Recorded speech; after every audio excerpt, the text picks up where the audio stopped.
The views and opinions expressed on the following program are those of the host and guests and do not necessarily reflect the policy or position of ONTV's management, staff, or board of directors.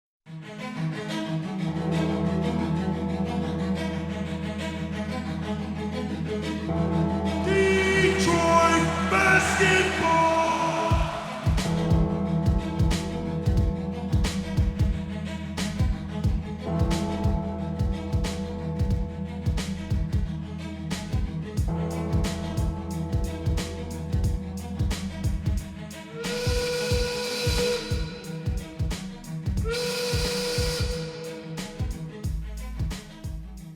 And hello and welcome into Views from the Sideline. I'm your host, Joey Tysick.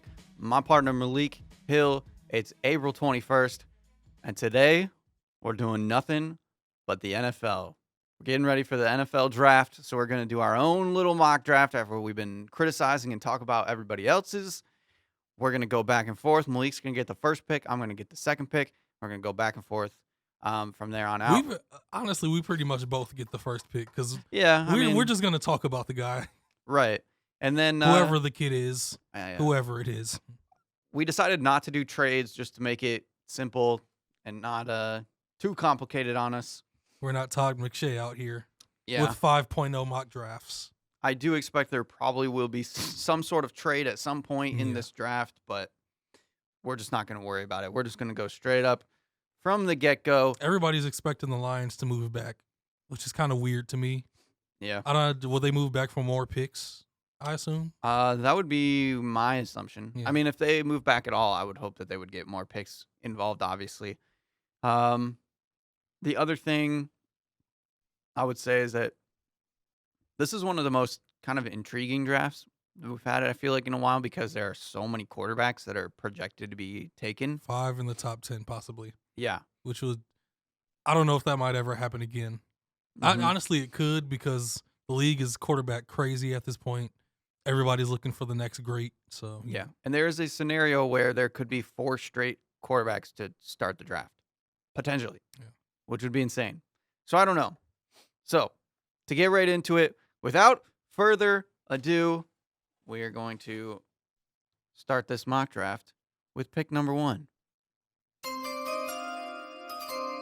With the number 1 pick in the 2021 NFL Draft, Urban Meyer, an NFL coach. Who would have seen this coming like 10 years ago? Not me. Head coach of the Jacksonville Jaguars selects. We all know. You know, I know. Zach Wilson. No, sir. What? I thought you said he was the best quarterback in the draft. It's that kid from Clemson. They call him Sunshine. Oh, yeah. Yeah, he's been. Forgot about that. He's guy. pretty much been a quarterback prodigy since he was like 14. He's been at the top of his class. Actually, I think Justin Fields might have beat him out like during their senior year, but he's basically been at the top of his class for like 6 or 7 years. He's been a no doubt number 1 pick since his freshman season at Clemson. And they're going to look for him to be the savior of the Jaguars. Mm-hmm. I think this is obviously going to be the number 1 pick. That's what we think. It's obviously going to be the number 1 pick. I feel like this is jumping the gun, obviously, as most draft analysts already do, so I'm just kind of fitting in. Yeah. I feel like his career halfway through is probably going to be considered a disappointment. Because I don't think Urban Meyer is just about to set the league on fire and have everything figured out from the jump. Yeah. It's more likely that a college coach coming to the NFL will bust rather than be a boom or like extra successful. There's a short list of college guys that have come up and just figured it out. And even though Urban Meyer has been in the coaching game for years and years, this is his first attempt at this. It's a big rebuild. There are 2 teams that are easily at the top of the division and will be for a long time. The Titans and the Colts. It'll be them 2 fighting for top of the division and playoff spots for like the next 5-6 years at the least. The Texans, we see they're falling off. Who knows what they're going to be. Mm-hmm. So, yeah, Trevor, I feel like even if he's like average as a rookie, I feel like he's going to be a good quarterback his first few years. And people will be asking questions of Why aren't they getting better faster? Mm-hmm. And seeing what happened before this year when they basically cut all talent off the team and just left a few young guys. And they drafted James Robinson, their running back of the future. They got lucky with him. But actually, they didn't draft him. They got him. He was undrafted. Yeah, they got some somewhat exciting young receivers. They got James Robinson. They got so much to fix on defense. Because football fans, most sports fans are irrational in general, but NFL fans especially, everybody's lifting Trevor up like he's the savior, and if he doesn't have Jacksonville winning within like 3 years, everybody's going to act like he's not doing his job, and it's stupid. I think he's going to be a good quarterback, at least for his first few years. Will he be the all-time great? Who knows? He has all the talent. He's lived up pretty much to his talent his entire life so far. The only 2 losses in his college career were national championship games. So, hey man, Trevor Lawrence. Yeah. And I have to say real quick, before we started this podcast, you told me you haven't heard about the latest the one and only criticism of Trevor Lawrence so far. Mm-hmm. He did an interview with Sports Illustrated, and he said that he loves football and he's passionate about the game, but the game does not determine who he is as a person. And his high school coach, who was a part of the interview, said if Trevor didn't have to play football anymore, he'd be fine for the rest of his life. He doesn't need football. And a lot of people are looking at this as a red flag. Really? Yeah. I think it's partly because how people are just trying to pick apart Justin Fields when there's looking really for something there's wrong. really not much to pick apart with Justin Fields. Yeah. But then a lot of people see this Trevor Lawrence quote. Some people have seen red flags, and a lot of other people have been like, oh, there's nothing wrong with it. If Justin Fields said that, people would be going nuts. Everybody would be picking apart Justin Fields if he said, I could live without football. Mm-hmm. But me personally, I don't have a huge problem with it because it's worked for him so far. Yeah. He's been great at every level. He said he loves the game and he loves playing it. He's already shown he's going to dedicate himself to the city of Jacksonville.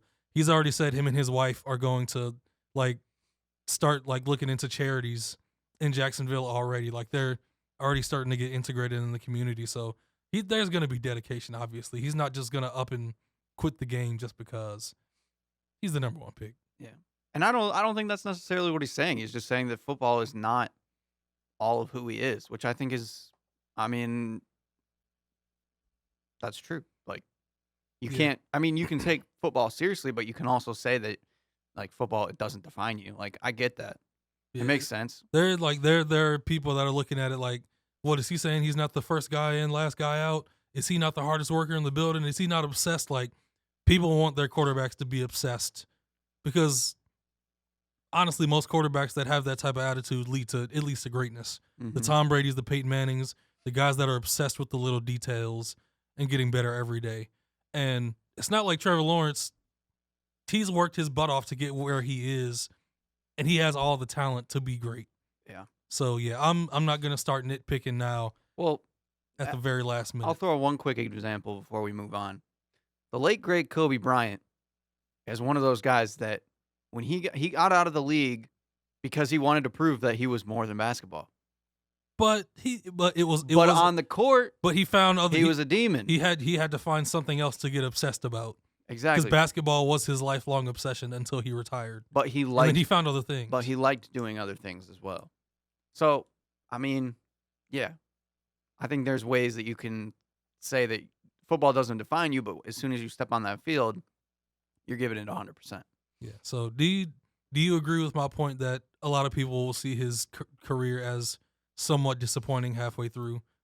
Because it's a rebuild of epic proportions in Jacksonville. I think it's going to take a while. I think the amount of hype that Trevor Lawrence has manifested since he entered college, and like you said, even before that, it's almost impossible to live up to. We've hardly ever seen players do that before in the first place. The only one that I can ever think of that first comes to mind is LeBron James.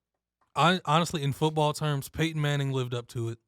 Yeah. And then I think Andrew Luck somewhat did Mhm. because he was hyped up as the best since Elway. Yeah. He stepped in, immediately got the Colts to the playoffs, and they never missed the playoffs while he was the quarterback.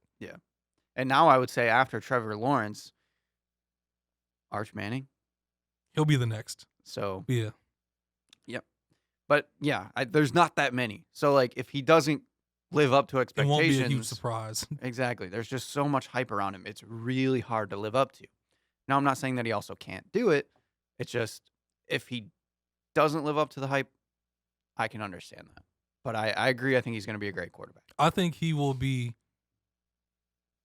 live up to what his talent is, but in terms of team success, he might only make the playoffs as long as he's in Jacksonville.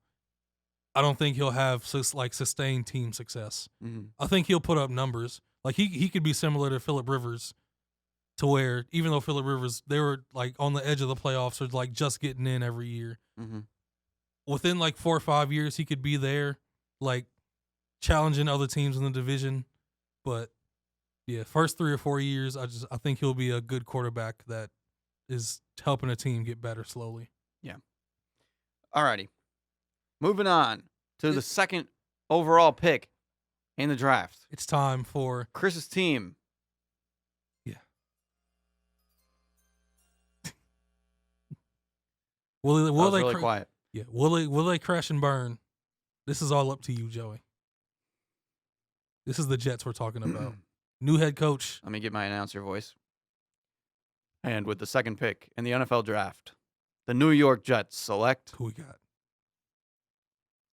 Zach Wilson. Oh, here we go. I Okay. gotta hear your spiel about this one. Okay. So this took me a long time to think about. Convince me. And we've kind of been memeing about Zach Wilson basically since he shot up the boards. And there's good reason for that. I still think that Justin Fields is the better quarterback overall. But the Jets need something. They need a spark. And I'm going with the risk of I feel like Justin Fields is a more known quantity at this point. We know what we're going to get. People think they know what they're going to get from Zach Wilson. And we've seen a little bit. I don't think people know what they're gonna get. People hope Yeah. that their guesses are right. And I think a team like the New York Jets franchise needs that kind of hope that he's just going to blow up and be super, super special. And I'm going on that fact that there potentially could be a higher ceiling for Zach Wilson that we haven't seen. And that's literally my entire logic for this whole pick. Because for the longest time, I was saying Justin Fields, number 2 to the Jets. But just the more that I started thinking about it, the Jets are an abysmal franchise, and they need to figure something out. And they're also a team that it's like, if they swing and miss on Zach Wilson, it's the New York Jets we're talking about. So I feel like they have to shoot for the fences, take some risks. That's just where their franchise is at. And Zach Wilson could also be really, really good for this team. They need a lot of help. They're like a lot of other teams up here. They need a lot of help. So, I mean, it starts at the quarterback. They obviously traded Darnold away. I just have this weird feeling that Zach Wilson is like the best hope for them, even though he might be a little bit of a longer shot than like a Justin Fields. And that's my logic, and that was my thinking. It was hard for me to say Zach Wilson, trust me. You fell for it. I did. You fell for the hype. You fell for the leaning to the left throw day pass. The Aaron Rodgers throws, as they say. Mm-hmm. This is basically baby Aaron Rodgers in most people's eyes. I mean, would that be such a bad thing? Patrick Mahomes' nephew, basically. He's the next QB god. Yeah. And I hope you're right about this one because, like I said, I like him, but I'm still not sold. Right. All the throws I watched him make, I've watched his highlights. I've watched games of his so many times. And a lot of the throws he made in games look like picks to me in the NFL. Mm-hmm. Like he throws balls that just sail. He made some across the field, run to the right, throw it all the way like 40 yards to the left type passes that worked. Yeah. Because it was BYU playing against like Texas State, Mm-hmm. and they worked. I don't know how quick it'll take him to adjust and not just take those risks. Because I don't want him to get swept up in the New York hype. That's the biggest thing to me. I feel like Zach Wilson is a dude that needs to be developed over a few years. Mm-hmm. If they just throw him out there and say, be the guy, be our savior, get it done now, and they just throw him the whole playbook and say, all right, do it. How does that not blow up in their face? How does that not blow up in their face? Does Zach go out there and make those crazy throws? You did it during your pro day. I mean, they're basically asking everybody that, like, no matter who they draft, they're asking that. They're going to be asking, hey, we need you to step in right now and start working the magic. Like, I feel that's bad just for the- Jet- I that's feel bad just for where they're Jets at. fans. That's just where they're at. I really feel bad for Jets fans. And that's where I decided to go with Zach Wilson. You know one sad thing. I feel like Jets fans wouldn't have allowed this growing process of Daniel Jones in New York. Like, the Daniel Jones might actually work out for the Giants. Yeah. Because they're giving him time to figure this out. Mm-hmm. And he's gotten better as time has gone on. Yeah. The Jets might have given Daniel Jones like 2 seasons. Well, I mean, they didn't. And they would would have been like, Darnold. next. They didn't give Darnold very long. And he was in a worse situation. Yeah. It's just. Mm-hmm. Again, So just throwing Zach in the heat. exactly. This is ultimately where I was just like, I'm taking Zach Wilson. I get it, I guess. I'm not really buying into the hype per se, but I get the idea behind it a little bit more. All right. Okay, moving on. I'm going to see if I got this to fix. So, For the third overall pick. with the third overall pick in the 2021 NFL Draft, the San Francisco 49ers, who traded up all the way to the third spot and surprised everybody. Yeah, they did. They've been at Mac Jones's pro day. They've been at Justin Fields' pro day. Mm-hmm. There's a decision to be made. I'm ready. And I'm going to admit, I am halfway, my foot is halfway in the Mac Jones door because I am deeply afraid that he's the next outlier. Mm-hmm. The Tom Brady outliers. Drew Brees was picked in the NFL draft, but they said he's 5'11", 6 foot. He's too short. He won't be an all-time great. Mm-hmm. Top 5 quarterback of all time. I'm afraid that Mac Jones is the next outlier that will just surprise everybody and be like instantly good and potentially great for like a really good career. And if he stepped into the situation, he would step into a winning team Mm-hmm. and probably wouldn't have a hard time transitioning. But guess what? That's still an outlier. Oh, man. So the San Francisco 49ers will take Justin Fields. Okay. Yeah, those outliers, they can't be predicted. That's why I can't take Mac. Because I think he played the best out of any quarterback in this draft in this past season. Yeah. 77% completion rating. That shouldn't happen. Even with all those weapons and that high-level offensive line and that monster of a running back. Completing almost 80% of your passes does not happen. He was so comfortable back there. He got it done. But you can't predict outliers. They just happen. Mm-hmm. Going with the safe bet. He had a few bad games in the past few years. He had a little bit of a stinker against Indiana. Pretty bad one against Northwestern. But then you look at that Clemson game. He just tore them up, 6 touchdowns through the air, made it look like child's play. Mm-hmm. First season at Ohio State, 3 interceptions. Or was it 2? I don't He threw remember. a very, very small number of interceptions. Yeah. And just made the game look easy. Deep throws, intermediate, short. He can break out. He's 6'3", 225, almost 230. I'm not buying into all the things they're trying to make up about him. It's like they're trying to put him down but put Trey Lance up. It's so weird. but I do not doubt that Justin Fields could come in here, sit behind Jimmy Garoppolo for a year. Kind of like the Pat Mahomes thing. Learn how to become an NFL quarterback and then just step into a winning organization and play his butt off. I'm not saying it'd be like a Lamar Jackson situation where he's an MVP within 2 years, but with the nucleus they have in that organization, that high-level defense, a good O-line, some explosive young receivers, and 2 to 3 running backs that are all high quality. It wouldn't take much for him to just step in and figure it out just like that. I don't doubt his work ethic. I don't doubt his habits in terms of like being obsessed with the little details. I'm going Justin Fields, number 3. Okay. How do you feel about it? I like it. We talked about it before. I think I get the Mac Jones idea for San Francisco, but just imagining Justin Fields getting out on the edge on that team. Like you said, they're already a winning team. They're ready to make a Super Bowl run already. It'd be pretty crazy to see them take Justin Fields. Now, the question I want to ask you real quick is if I would have taken Justin Fields at number 2, if the Jets take Justin Fields, you're taking Mac Jones over Zach Wilson. I think I would have. Okay.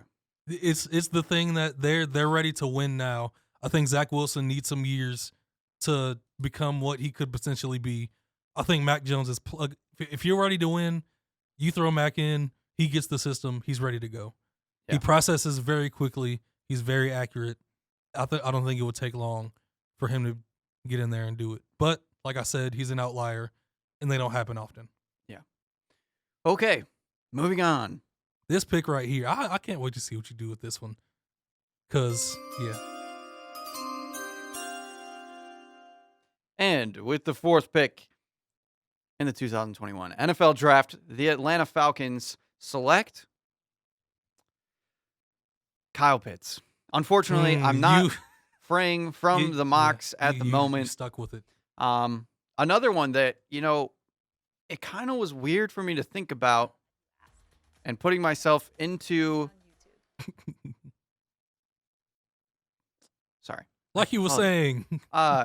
Anyway, I was thinking, what do the Falcons want to do? Where am I going to be? Do I want to go into rebuild mode, or do I want to give it one last ride? Can I ask a question real quick? Yes. How much did Matt Ryan in the next few years come into your thought process? A lot.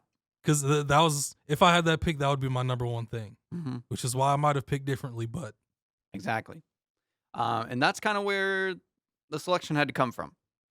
And in my humble, honest opinion, I think while you have Matt Ryan and Julio Jones, while you have them, you gotta try to win. You go for it. They are at their peak right now, and I think you give it like 1-2 final years to go for it, and if it doesn't work out, you got Calvin Ridley, you got Kyle Pitts for the future. You can start rebuilding from there. But I think right now, they need to just kind of go all in and try one last time. They made it to the Super Bowl just a couple years ago. That team is still sort of there as a core. Their defense, not as good, though. That's kind of the biggest problem, and that's where I really leaned on, do I want to rebuild? Because their defense just isn't there. But I feel like their offense is so talented right now, and there's so much potential there. Just go all in for it right now. Give your fans what they probably want to win, and you don't want to see like Julio Jones just walk away from this team. So I think the best option for them, just go for it all right now. And that's why I decided on Kyle Pitts. So my thought process on this one is, I feel like the fans would be more excited if they took Trey Lance. You think so?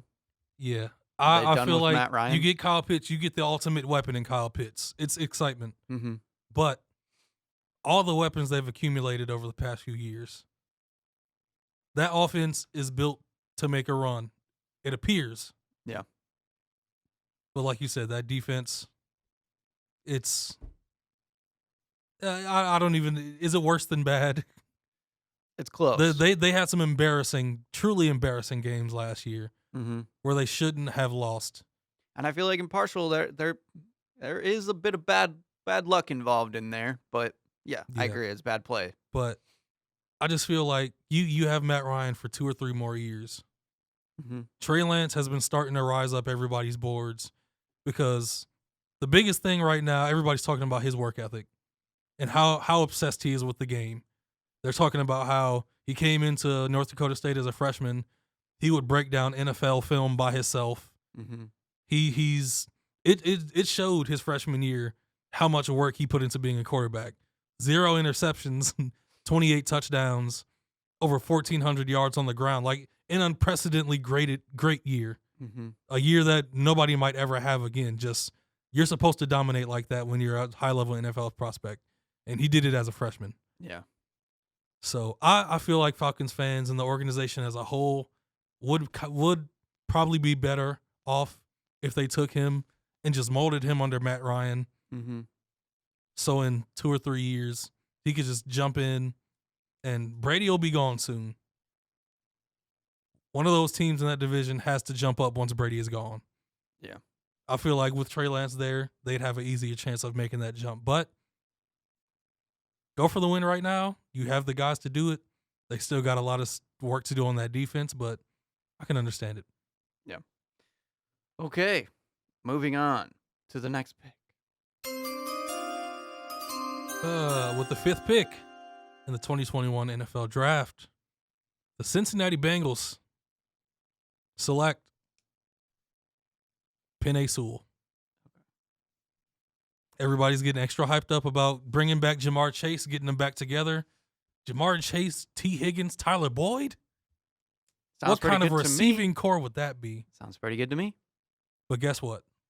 What happened to Joe Burrow last year because of lack of protection, sir? I think he got hurt. He got hurt bad. Missed the rest of the season. He got hurt very bad.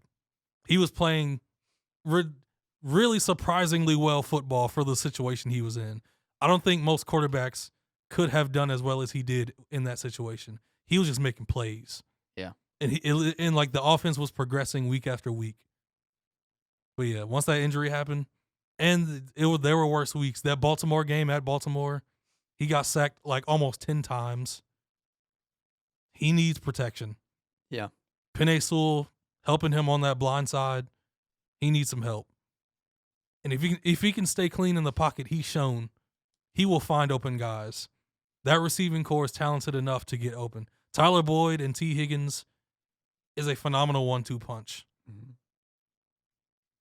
And you've got what's the name of the running back? 28. Joe Mixon? Yeah. They got Joe Mixon. He has to stay healthy. Mm-hmm. But he's talented enough to be one of the best running backs in the league. Yeah. You've got some balance there, but you got to get protection for him. If he's your guy of the future and you want to make sure he stays there for a long time and stays healthy for a long time, I feel like this isn't a super deep O-lineman draft. To me, you can't wait. You got to get this shored up right now. And you take Penei Sewell, get him some protection. Yeah, I agree. I like that pick. I don't think there's any problem with it. I also agree. I don't think they need to really work on their receivers at the moment. They got other things to worry about first. Joe Burrow looks like he's the real deal. He's already got some chemistry with some of his receivers. So you just need to protect the guy. He did good last year with the receivers that he had. He just needs protection. He just needs to not get hurt. This receiver draft is one of the deepest ever. You could draft a receiver in the 2nd or 3rd round and still get a high-level guy. Mm-hmm. You can wait. 100%. 100%. And so we move on. And with the 6th pick in the 2021 NFL Draft, the Miami Dolphins select Rashaan Slater. Wow. 2 times the sensing power means 2 times the delight. Another interruption really quickly. Why does it keep playing ads? I keep trying to hit cancel. Okay, we might not be able to do that the rest of the time because I don't want to keep messing with that. Rashaan Slater. So I'm literally going off the same logic that you used for Penei Sewell. And this one, I'm not going to lie, I changed as you were talking. Wow. What What was your thought before? So the thought before is obviously you go with a receiver that, everybody keeps talking Yeah. about. Go with Jamar Chase or something like that. But at the same time, we saw that the Dolphins were able to do a lot of damage in the past year with the run game. They didn't need Tua to be slinging it around and just, gunslinging. And that's not the style of quarterback that he is either. He's an accurate quarterback, can get out of the pocket a little bit, make his own Yeah. plays. Last year, I said he could. To me, he looks like the next Drew Brees. That's what I assumed. Yeah, and Drew Brees wasn't just a running gun, Right. just fling it deep all over the place. He was accurate and on time. Yeah. And so the more that I was thinking about it is I was like, they did figure out a running game last season. And I think that's really important for this team. And you want to protect your young quarterback. You want to keep that running game going, keep the pressure off of your quarterback. They still have Devontae Parker. He's a solid wide receiver. And then who's their number 2 receiver? He's had trouble staying healthy. It was his first time starting last year. He wears number 18. I forgot his name. Preston Williams. Yeah. Yep. And they got Mike Gesicki too. Yeah. So they have weapons and talent around Tua. They're in the same boat where they need to protect the guy. And as much as Rashaan Slater's been climbing up these boards, I think, like you said, you can't pass him up. And you have, if you do want to go wide receiver, you got later options. Do they have another first round pick? Yeah, they have 18 from their trade. So you got options. And you'd rather take the thinner position player, as in linemen. We have a couple linemen that are really good in this draft, and then wait on your receiver because there's so many good options, like you said. So kind of last minute, as I was thinking about it, I was like, as soon as I thought of the running game, I was like, you know what?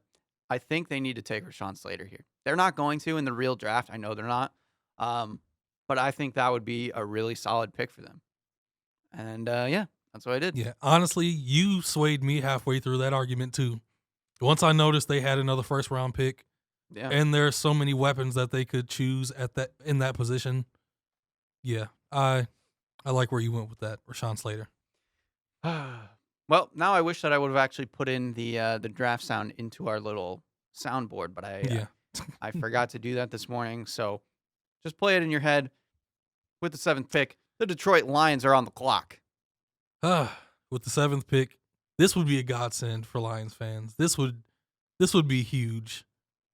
With the 7th pick in the 2021 NFL Draft, the Detroit Lions select Jamar Chase, receiver from LSU. Nobody expected him to fall out of the top 5. Exactly. He's one of the best receiver prospects in years. He's almost a total package. He's strong. He's fast. He can go up and get it. He's a smooth route runner. And once he catches the ball on short routes and intermediate routes, he can make a move and go the distance. He's got pretty much everything. And like we've talked about before, the Lions need help everywhere, but they really need help at receiver. Yep. If they have Jared Goff as their quarterback, you have to have at least a high-level weapon. You can't just have a bunch of solid guys with no real number 1 and be like, okay, Jared, just go out there and figure it out. He was in LA with a very strong receiving core and regressed over 2 years. Yeah. Which is why I'm not expecting much from him here. But you got to give him at least a little bit of help. You got a Pro Bowl tight end in TJ Hawkinson. You got the future at running back. Now, give him another weapon to help him a little bit so they don't look completely awful, even though they're rebuilding pretty much. Yeah.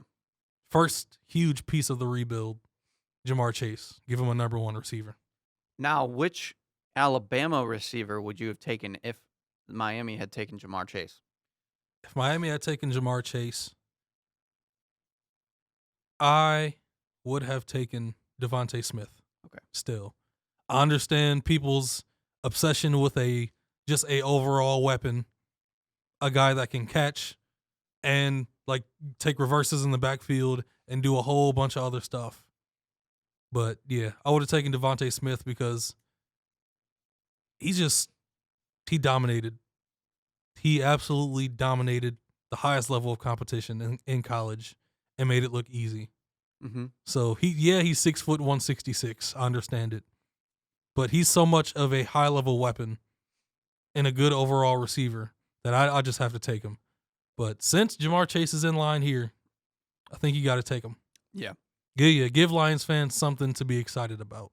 Yeah. This really would be like a godsend, like you said. If Jamar Chase was still here, I would be chomping at the bit for the Lions to run up to the podium, say Jamar Chase, and get out of there. Yeah. No possible mistakes. I like that pick. There's also a possibility that I would take Rashaan Slater here if he kept going down, which I mean, it's more likely, but like I said, I'm okay with almost anything the Lions do in this draft. There's almost no way they screw it up, and I will stand by that statement. Okay, moving on to number 8. The Carolina Panthers select. I have no idea. But Are you kidding? no, I I have two options in my head. I have an already. idea. And the idea that I'm going to go with is Micah Parsons. Micah Parsons, okay. So this is where I'm as we get farther in the draft, this is where I start using my logic for a lot of these things. So my line of thinking here, I understand that they just traded for Sam Darnold. I'm hoping that tells me that they want Sam Darnold to be their future quarterback. So they don't have to draft a quarterback here now. Now, the other end of the spectrum is that, okay, you got Sam Darnold. Let's get him some weapons. I understand that. Asante Samuel went to, or not Asante Samuel, Curtis Samuel went to, is he in Washington? Yeah, he went to Washington. So you've lost one of your key weapons there, and I get that. But you still have Robbie Anderson. You still have DJ Moore. Yeah, wow. DJ Moore. 2 years removed from a really, really good season. Last year, not as much. But I think part of that is because of the style of play that Teddy Bridgewater shows. You're getting Christian McCaffrey back, who is your biggest weapon.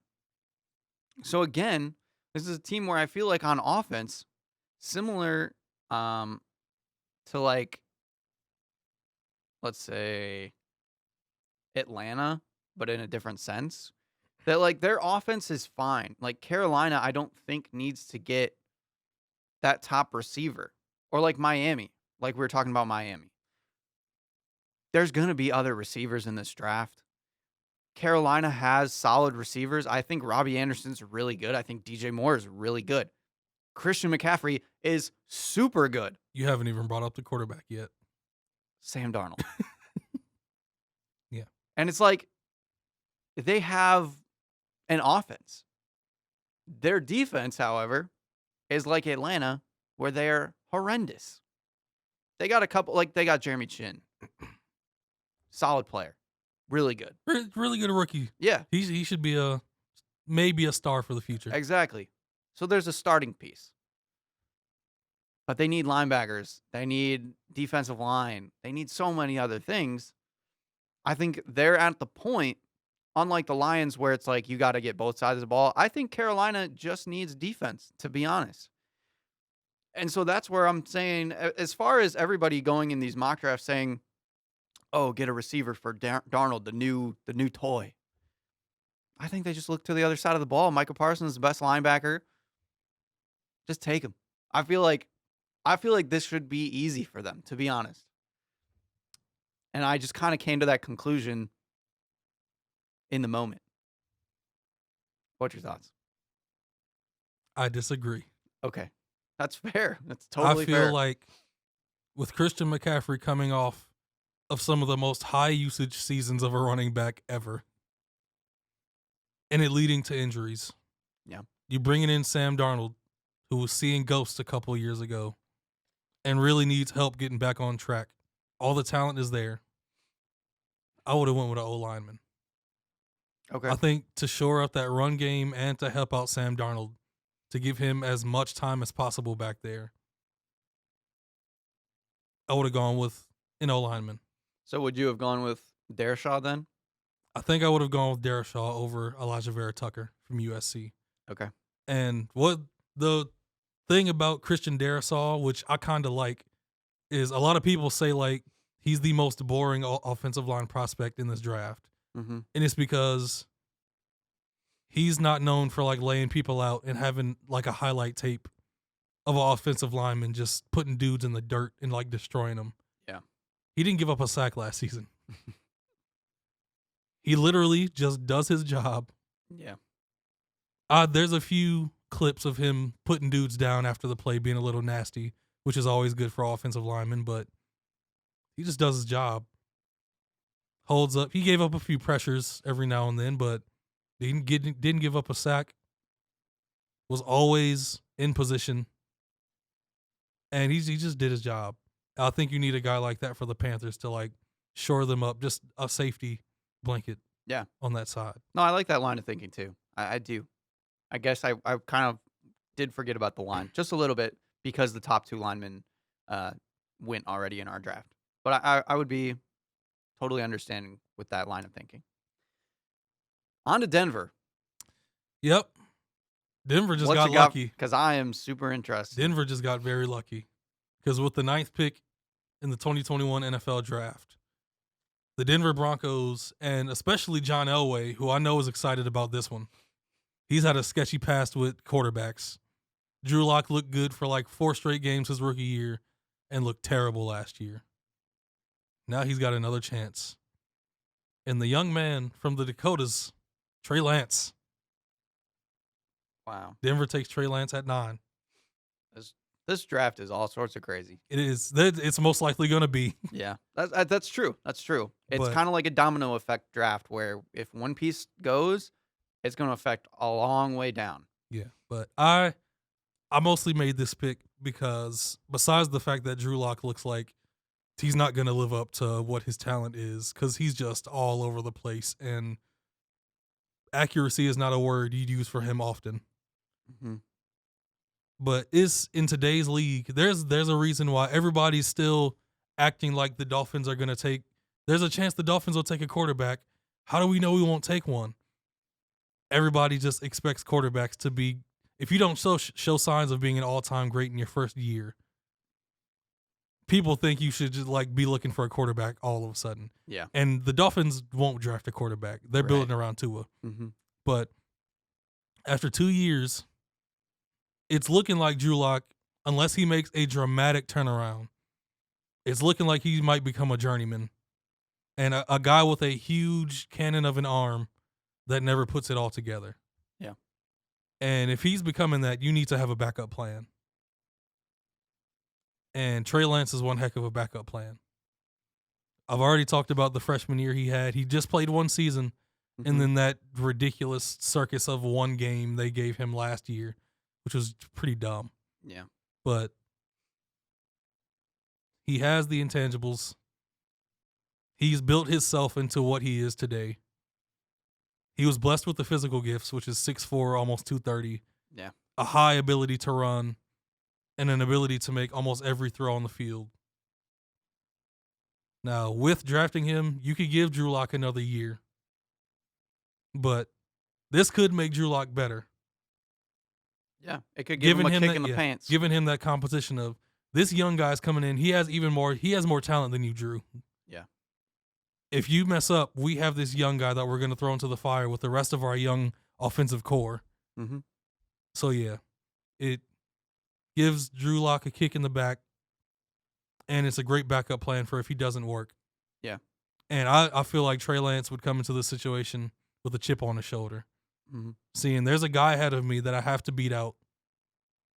And I feel like his work habits are just going to continue to be what they've been. Yeah, and I agree that it's another one of those situations where it's like their offense is solid. They got Melvin Gordon. They got Cortland Sutton, hopefully going to come back healthy. They've got every young piece they need. Jerry Jeudy is still, getting going. KJ Hamler made really good plays when he got the chance last year. Tim Patrick. They got weapons. And they got 2 young tight ends. Exactly. Their O-line is actually not too bad either. Their defense has a few holes here and there, but it's not bad still. Like, they showed signs last year of being competitive in certain games. So all they need is that quarterback to figure out. And we saw Drew Lock have a couple games where he looked like maybe he could do it. And then there's a couple games where he looked like, this ain't the way. The worst. Yeah. So, yeah, I think giving two young quarterbacks kind of a chance to compete with each other, that might be the way to go about it. I like that pick. Okay, moving on to Dallas. For me, I feel like this is one of the most surefire picks at this point in the draft. So at number 10, the Dallas Cowboys select Patrick Surtain, cornerback out of Alabama. Their secondary is horrendous. They got dismantled multiple times. That's why Dak Prescott was leading the league for 3 or 4 weeks after he got hurt in passing, because they had to make so many comebacks, because they were down by so much, because they gave up so many big plays. They need help in the secondary. Again, I think it's just an easy pick at this point. They don't need much else. They're going to get Dak back. Their offense is going to be fine. Their defense is where they have holes. They need to figure that out. And they got burned on so many deep balls last year. They need a reliable cornerback. And that's what they're getting in this draft. Nothing else to be said. Yeah, there really isn't much to be said, like you just said. Their secondary was awful last year. Mm-hmm. Just a rookie stepped in and immediately became their best corner, and he was still a work in progress in Trayvon Diggs. Jordan Lewis is a really good nickel corner. He's better in the slot than on outside in the NFL, but he's solid. But yeah, you need another guy that you can throw on number ones and trust that he can hold it down over there. Yep. And yeah, I like the pick of Patrick Surtain. This is the one pick that might be the most sure thing in the first round. Might be. If Jerry Jones can just keep it together and not fall apart over another skill player. Like if he sees Devontae Smith is available at 10. Just calm down. Yeah. So, number 11. What you got for me? The 11th pick in the 2021 NFL Draft. New York Giants select Christian Darrisaw.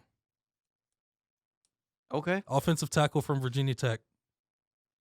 There are people that have Elijah Vera Tucker ranked ahead of him, and there's a chance he could go ahead of Christian Darrisaw, but after what I've seen from both of them and what I watched of their film, I like how safe Christian Darrisaw is, and the fact that he just, like I said, he just does his job, doesn't give up many pressures.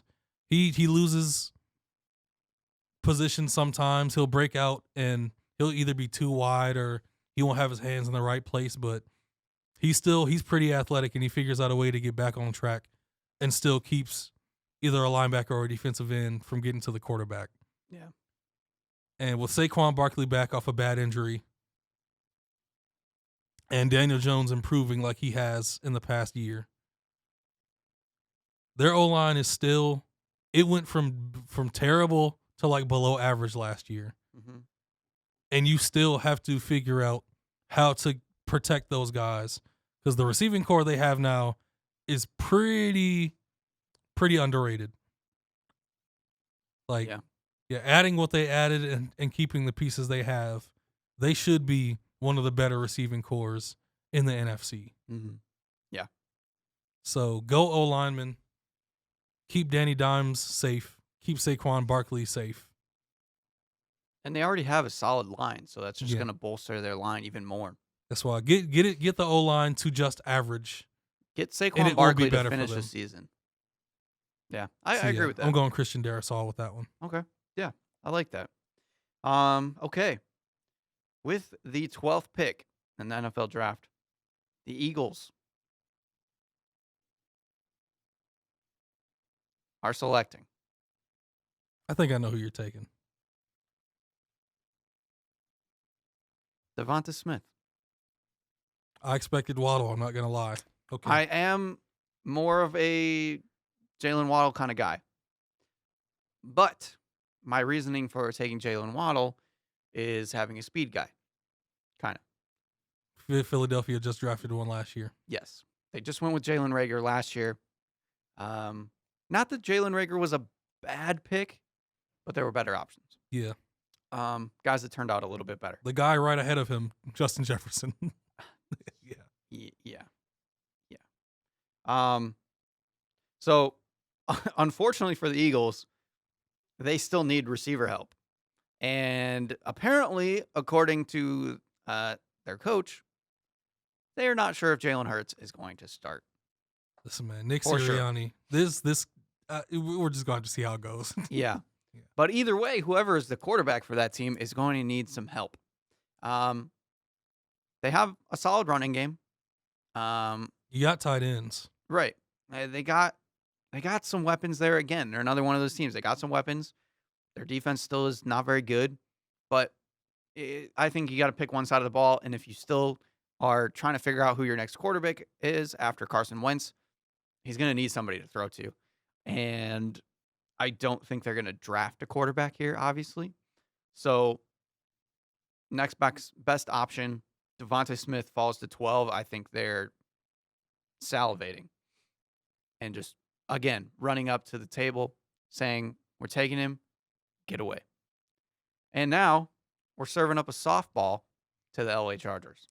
Listen, I respect the safeness of that pick because they've been terrible drafting receivers the past 3 years. Like, it's been like that J.J. Arcega-Whiteside pick has bitten them in the back so bad. I forget who they missed on. They missed on somebody else that's becoming like a stud. That was like right there and went like 2 picks later. Yep. I can't remember who it was. But yeah, passed on that guy. Took J.J. Arcega-Whiteside. Last year, they just passed on Justin Jefferson for some reason. Yeah. Yeah, but now, I like pairing Jalen Hurts and Devontae Smith together again.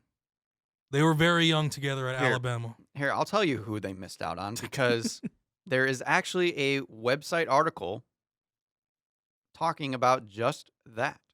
Players the Eagles have missed in recent drafts. They took Jalen Reagor, up 1 pick after, like you said, Justin Jefferson.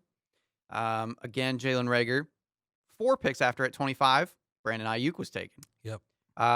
At pick 33 in the second round after Jalen Reagor, T. Higgins was taken. Yep. So that's just last year's draft. Yeah. And if we go on to 2019, they took Andre Dillard at pick 25 in the first round. Right after that would be Marquise Brown, Hollywood Brown. Not bad. Second round, though, Deebo Samuel went 36th. Then, like you said, J.J. Arcega-Whiteside went 57. Who was picked 7 picks after that? This guy named DK? Yep. DK they Metcalf. Passed on DK Metcalf. Yeah. And then a full round later in the third round, Terry McLaurin. Yeah. And even Paris Campbell, Deontay Johnson. If you want to go, Hunter Renfrow, Darius Slayton. That's insane. They missed on every. They took the one guy. He was nothing but a jump ball receiver in college, really. So now, part of this, I don't agree with this part, is in 2018 when they traded down to take Dallas Goedert. It didn't make a lot of sense because they had Zach Ertz, but it's worked out, I think. But they did miss on Cortland Sutton, James Washington, Michael Gallup. 2017, we can even go back to that. They took Sidney Jones. They missed out on Juju Smith-Schuster, Cooper Kupp. Sidney Jones is the DB, right? I believe so. Yeah. And when they took Vitae, way back when, they missed out on Tyreek Hill. Okay, so just a quick summary of everything. Not necessarily looking for wide receivers in those drafts, but you can see the talent that they've missed out on. Rough. Very. Let's see who the Chargers pick. Because I'm actually a little bit curious. There's 2 softball picks, I think. This one is pretty much just a slam dunk for me. I mean, the Chargers pretty much have everything they need to make a deep run. They just haven't been able to stay healthy. Exactly. So I'm getting something to shore them up. So with the 13th pick in the 2021 NFL Draft, the Los Angeles Chargers select Elijah Vera Tucker. Yep. Keep that potentially all-time great quarterback safe. You have to keep him safe for years and years. You can't underlook it. You have receivers. Mm-hmm. You have a running back. You have a defense. Like, it's really depressing kind of seeing how they've come up short the past few years, having everything they've had. It's the injuries, Anthony Lynn coming up short coaching. It's just stuff keeps happening. Yeah. You got a guy that looks like he's going to be one of the greatest. And your number one priority has to be that he stays in there 17 games a year now, every year. So don't waste this pick. You don't need another receiver. You've got a running back. You got defense. Just take an O-lineman and help your quarterback as much as you can. Yeah. No, I like that. The only other thing I would say, I get if they get a lineman, any of these linemen, mostly they're projected to get like Rashaan Slater or something, which would be insane Yeah. if they were to get that. All those O-linemen aren't going to go Right. in the first 15 picks. Let's have- let everybody know. Yeah. We have different thinkings yeah. about All these those teams. O-linemen aren't going to go that high. Maybe we're a little smarter. Who knows? But anyway, if they, even in this situation, if they weren't sold on Vera Tucker, Jalen Waddle is sitting there. Yeah.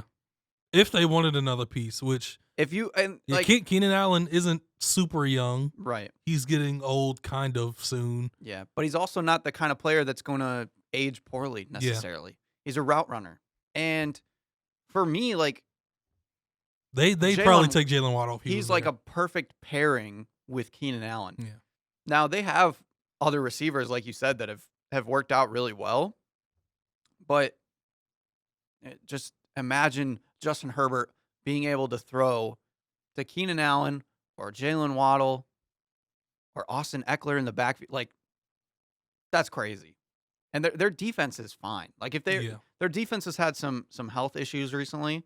So if they can stay healthy, they'll be fine. So, yeah, I think the Chargers, from all the mocks and everything, look like they are in a slam dunk situation for this draft. And Justin Herbert is where it all started. Okay, we only have a couple minutes. Are you cool with going 2 hours? Do you want to just push through it? Yeah, and I'll just break it up into 2 episodes. We could. Okay. Yeah. Because we're starting to get quicker as we go, but I figured we might as well just work through the first round.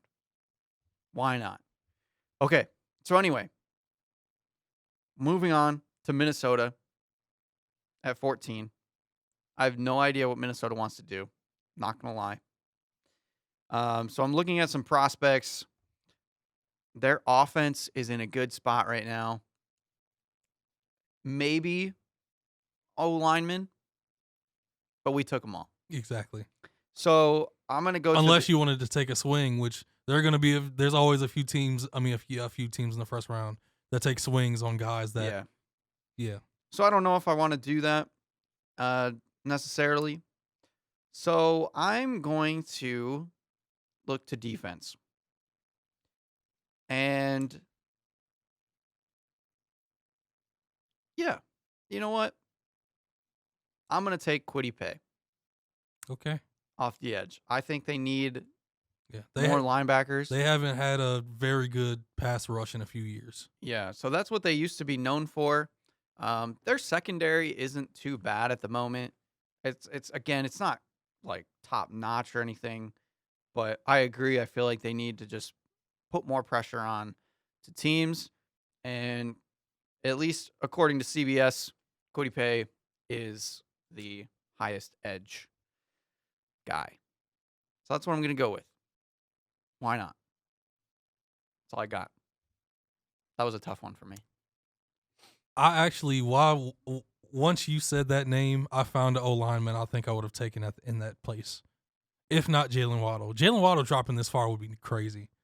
But one of the receivers is probably going to drop. That was my other thing is like, do they really take Jalen Waddle when they just If you put him in the slot, that receiving core would be stupid. It's really dumb. Thielen, And- Jefferson, and Waddle. And Oh my Dalvin God. Cook. And there's so much you could do with all of them.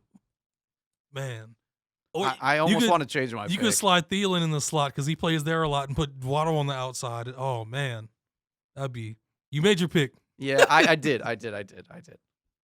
Hey, they got a really good, potentially really good pass rusher for the future. Yeah. They need some pass rush. So what do you got for New England? Because this is Listen. an interesting pick too. Bill Belichick, this just fell in his lap. Everybody says the Patriots might trade up, Mm-hmm. but they're at 15 in ours, and this dude just fell in their lap. Listen, Cam Newton is only there for a few more years. With the 15th pick in the 2021 NFL Draft, Tom the Brady New Jr. England Patriots select the young outlier himself. That's my new nickname for him. The young outlier. I like It's- that. It's a work in progress. It's not bad. The young outlier. Mac Jones, number 15, to the New England Patriots. Listen, man. Bill, What if they suit him up in number 12? oh boy. I won't wish that on. Just slap 10 on him like you did with Garoppolo. Just let him wear his college number. But I'm sure he wouldn't be afraid to do it. I wouldn't be surprised. But look at what Bill Belichick is doing on offense. He signed Jonnu Smith and Hunter Henry in free agency. Mm-hmm. Nelson Aguilar and Kendrick Bourne are solid receivers that are just somewhat better than what they had. But he got those two tight ends for a reason. Yeah. He's trying to take it back a little bit. Mm-hmm. Him and Josh McDaniels. To those Gronk and Aaron Hernandez days where they just rip teams apart over the middle and then hit them over the top when they least expected it. Yeah. Julian Edelman retired. Had to bring that up. So I'm sure they'll be searching for the next great slot receiver as they've had for like the past 10, 11, 12 years. But yeah, you draft Mac Jones. You pretty much just, go back to the system Brady ran. And don't, since he can sit behind Cam, you don't have to throw it all on him. Let him learn under a very smart quarterback in Cam Newton. People shouldn't get it twisted. People act like Cam Newton just isn't like a high IQ guy. He knows the game of football and he knows how to be an NFL quarterback. He knows the ins and outs. Mm-hmm.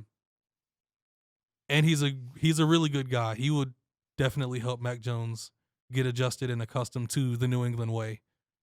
And I feel like he just slide right in and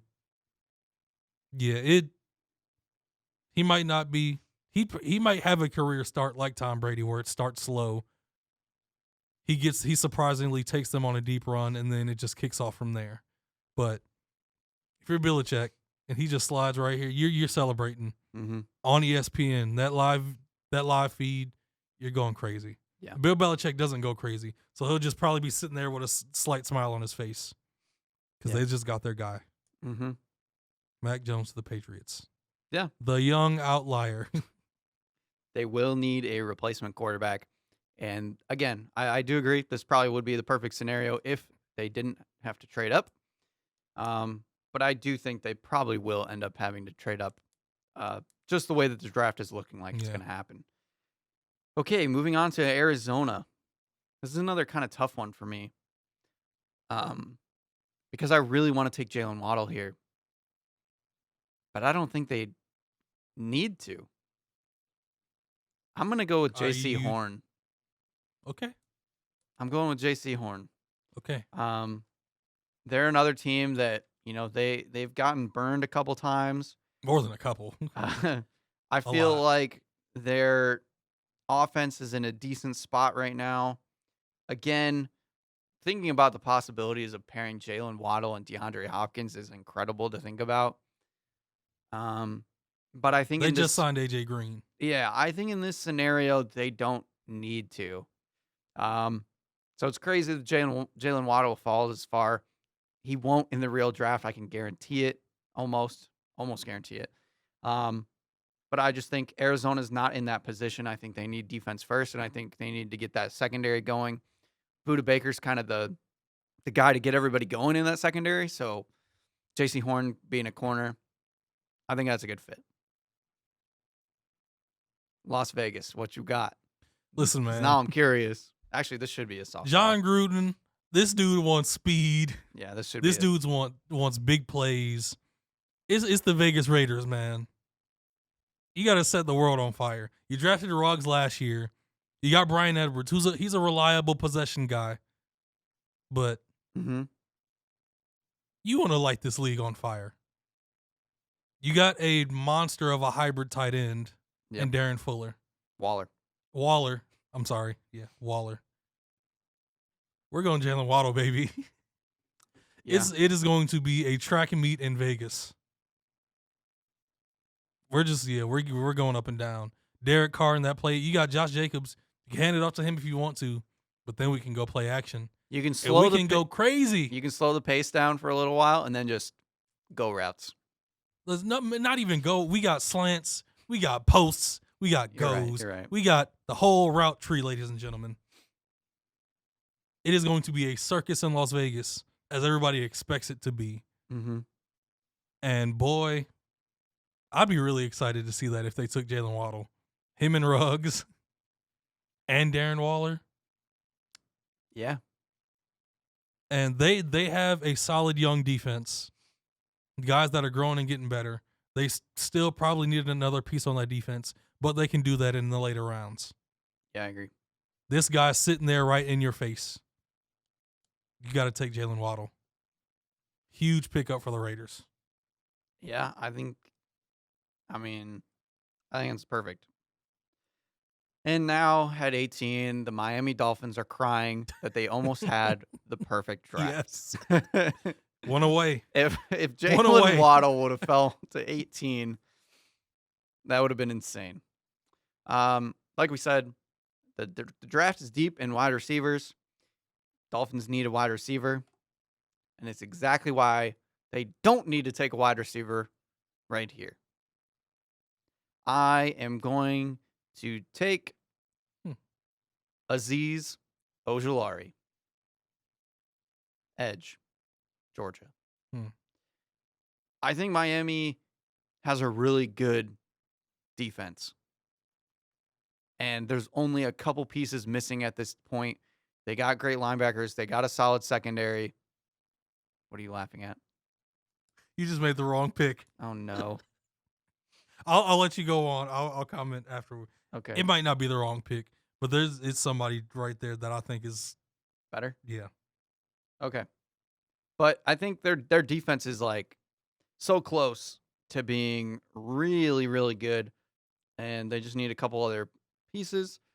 And one of those pieces that they do need is an edge rusher. What you got for me, Malik? Listen, man. There's a kid right in their backyard that I know you're talking about. that became an absolute monster during his 1 year at Miami. Yeah. And I think he's bound to be a bigger monster in the NFL. I see like 15 to 20 sack, at least once 15 to 20 sack season from Jalen Phillips from Miami. Yeah, I would have took him. You are right. I probably should have. I did kind of forget about how he's been rising. Honestly, I made my pick. Oh, well. Okay. I was about to say, if you wanted to flip that one, because they're both edge rushers, I wouldn't have been mad. Yeah. But, I mean, ultimately, you're probably right. I probably would have flipped it. I don't know when this prospect board was made that I'm looking at, just to remind me of players. But they do have Azeez a little bit higher than Jalen Phillips at this point. So, yeah, either way, I think you go edge here. I think it's just the best option. Jalen Phillips, you're right. He could be probably the better player. He's a little bit bigger too, which is nice. I'm curious, what you do with the old football team here? Man, this is the first one where I'm. This is an interesting. This is a tough one. This is a really tough one because they're sticking with the quarterbacks they have right now. Mm-hmm. I feel like Fitzpatrick is going to start, and if he can't get it done, they're going to go to Taylor Heineke or Brandon Allen. His name isn't Brandon Allen. I think it's Kyle Allen, I think. I'm sorry. Your last name is Allen. What are they talking? You're talking about quarterback? Yeah, Washington quarterback. Yeah, Kyle Allen. Yeah, Kyle Allen. Brandon Allen was on the Broncos? Bengals. Bengals. Yeah. Yeah, you might. They have young receivers. They just brought in Curtis Samuel. Tight end, they got he just broke out last year. Logan Thomas. Their front four on defense is ridiculous. Mm-hmm. They got some good young linebackers. I'm going to go with this pick just because I'm not sure if they have that number one shutdown corner. They have that front four, and they're going to get a lot of pressure. But I'm not sure if they have those dependable guys on the outside at corner that can shut things down when quarterbacks get time in the pocket. Mm-hmm. So I'm going to go with a guy that a lot of people have him ranked number one. Yeah. Ahead of Pat Surtain. Mm-hmm. I'm going to go Caleb Farley. Yeah, Farley from Virginia Tech. Yep. If he played last year, going into last year, he was the number one corner on like most NFL draft boards. He opted out, didn't play. Mm-hmm. Pat Surtain had a great year. J.C. Horn broke out, but he's still pretty much top three on most boards. Yep. Yeah, I feel like if you're Washington, you trust those young guys on the offensive side, and you shore up the defense. You add more pieces to your strength. And in the next few years, they could look at a quarterback if they want to. It all depends on how they fall in the division in this season. Yeah. In the standings. Because I feel like there are going to be guys that come out of nowhere next year at the quarterback position. There are going to be 3 or 4 guys that are considered like top 15 quarterbacks. So if they want to next year, or there's the year after that, there will be somebody in terms of quarterbacks. Yep. But yeah, I'm going to go defense, shore up that secondary, because the front seven is already off to looking like a potentially all-time great front seven. Get a top corner. Yep. I like that pick. Shore up the defense. They're going to win games through their defense, I think, as they're still trying to figure out the whole quarterback situation and what they're going to do there. So I like that pick. Moving on. This one is interesting. Chicago. They're in a weird and bad place right now. Yeah, they are. But they oddly have so many good pieces. Yeah. And I've still kind of went back and forth on this. But I think I didn't say with the 19th pick. I'm sorry for interrupting you, but I forgot to say that whole thing. So it's all right. Chicago's still a team that has a really good defense. They're known for their defense. Their offense is weird. They're a quarterback away. They have Andy Dalton and Nick Foles. Yeah. But they got a wide receiver. They got some young wide receivers. Their running backs aren't too bad. They got Allen Robinson. He's like one of the better receivers in the league. David Montgomery broke out last year. They don't have much missing. Yeah. But it's not a place where I want to take a quarterback, obviously. So I'm setting them up for a quarterback, taking Rashaan Bateman. I think I think this is the part of the draft where you can start reaching slightly. And pairing Allen Robinson and I think Rashaan Bateman would be really good for this team. And it allows you to maybe win some games with Andy Dalton or Nick Foles, whatever they decide to choose. It just gives him more options. Now, some of their young receivers like Mooney and who's their speedy guy? Anthony Miller. Yeah. Those guys are solid, but I don't know if they're like takeover kind of guys. I know you have Allen Robinson for that. I think Darnell Mooney's going to stick around for a while. Yeah. But yeah, they don't have that like that number 2 guy that's like really dependable. Yeah, and I think Bateman could be that. I mean, he could be a number 1 guy on some teams. So I think if you pair Robinson and Bateman together, That's just a really good receiving core.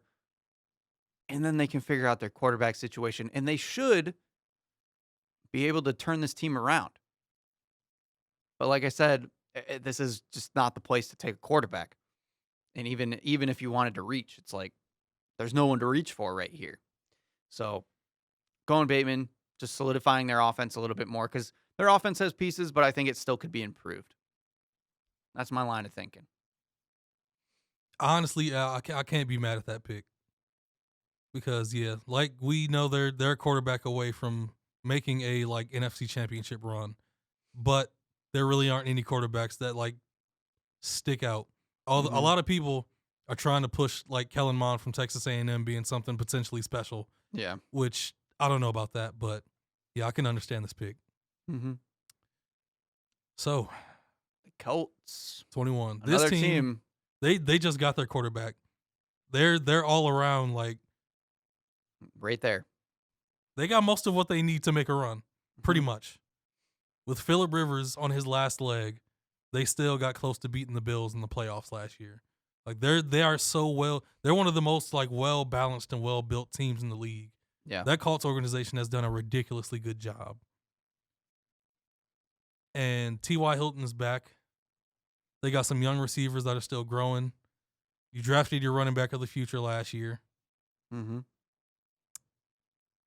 I'm going to shore up a thing that's one part of their team that's not like the best of the best. It's still solid, but I'm going to give them a very high-level pass rusher that can create more pressure on a very well-rounded defense.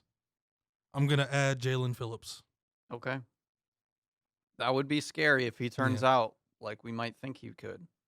Because then at almost every level of your defense, you have high-level players. Yep. And I honestly think you plug in Jalen Phillips from the jump, he might get 10 sacks his first season. Mm-hmm. He's so athletic and so gifted and has such speed off the edge, and he's super strong too. He's going to create havoc against teams that least expect it because he's just a rookie. It's going to be a minute before teams start like really game planning for him on defense. Yeah. So I think whoever drafts him, he's going to be a surprise from the jump. And if the Colts take him, it's just another high-level piece to a really good team. So Jalen Phillips to the Colts. Yeah, I like that pick. Okay, at 22, the Titans are on the clock. And they're in another situation where all these teams for the rest of the first round, most of them are in good positions. Like, I don't know what they need. Corey Davis just left. So that's true. But that's not their team. Like, you saw them with random wide receivers throwing out there that they were just fine. One thing that we saw late in their season last year was injuries hurting their offensive line. So I'm going to go, and I don't, you'll have to back me up on this, and maybe you'd pick a different pick, but I'm just going with the highest rated lineman that is left right now, Tevin Jenkins, Oklahoma State. Big dude, sure up the line for Derrick Henry. I like it. He's like known as the most violent offensive tackle in this draft. Like he punishes people almost like every other play. A lot of people like him. He could go higher. And if you're being punished by your lineman and then you have to face Derrick Henry, that's a nightmare. Yeah. They really don't need much help. Their defense is really good last year. Like you said, maybe they could take a receiver here, but I don't know if it's fully needed. They got A.J. Brown. They like to run the ball a lot. I guess they could. Well, there's not like a tight end either, so they could take like an offensive, like a receiver here. That would make sense as well. Yeah. But I think in this scenario, if Bateman was there, maybe. But because he's gone, I don't know if I like the other receivers for Tennessee. So yeah, Tevin Jenkins, there it is. And now you get the Jets' second pick. I'm about to improve this franchise, Joey. You started with Zach Wilson, big wild card. So you're taking A Kyle sure Trask. thing in some people's. Yeah, that's who I'm taking. With the 24th pick, the 23rd pick, my bad. 23rd pick in the 2021 NFL Draft, the New York Jets select wide receiver from Florida, Kadarius Toney. They drafted Denzel Mims last year. They got Corey Davis to come over from Tennessee, so you got your 1-2 punch. It appears. Yeah. Now, Jamison Crowder is getting older. He's not going to be around forever. I don't think they have many great options in that slot area. And he's just an overall Swiss Army knife and a ridiculous weapon to have out there receiving and returning and reverses and out the backfield. This is a guy that when he has the ball in his hands, he has some of the most vicious cutbacks I've ever seen from a football player. Like, his highlights are ridiculous. He'll see a guy coming and he'll be cutting before the guy even can like make a move. And the dude will just sprint past him. Like, he is so slippery and like just high level with the ball in his hands. So to balance it out with Denzel Mims, he's pretty explosive, and Corey Davis, who's more of a possession guy that makes tough catches, get an absolute weapon to help out the savior, Zach Wilson. Get Kadarius Toney. Start to round out that receiving core. Start to make it make sense. And drafted O-lineman last year. You could draft O-lineman later in this draft. Yeah, but I'm going Kadarius Toney. Huge help on offense. Okay. Now, Malik, I have a proposition that I just noticed. I have Pittsburgh next at 24. Yep. You have Baltimore at 27. Would you like to trade? Not the numbers, just the teams. I'll take the 27th pick. You can take the 24th pick. Just to spice things up, So we can get our teams. Yeah, let's trade. Okay. So Then I already got my pick then for this so one. you got Pittsburgh at 24. With the 24th pick in the 2021 NFL Draft, the Pittsburgh Steelers select the beast and monster of a man that is Najee Harris at running back from Alabama. Okay, I wouldn't have changed anything because that's who I was going to take. Yeah. I mean, James Conner just went to Arizona. I like Benny Snell, but I think he's more of a complimentary guy. He can take over games sometimes, and they need a lot of O-line help, but they're all gone for the most part. Yeah. So, yeah, I'm going Najee Harris. Big Ben needs some help from a young running back that can pound the rock and help him out blocking and catching out of the backfield too. Najee is a jack of all trades. He can do it all. Yeah. Like I said. So, yeah, they've got the receiving core. Their defense is pretty well built, although they still need a little bit of help at corner, but everywhere else, they're pretty solid. The O-line is still getting old, and they need help there, especially. But getting Najee Harris is a huge plus for that offense and a need for them. Najee at 24. Yeah, I like that. So now you're back to Jacksonville. You get 3 straight just because yeah. And I get I 3 forgot, straight because of how we did this. So, 25 for the Jacksonville Jaguars. They need a lot of help. Give me a second. Okay, running back, receiver. There. I'll tell you who Solid I would have there. taken. Or who I would take. Solid there. Wait till I make the pick. Okay.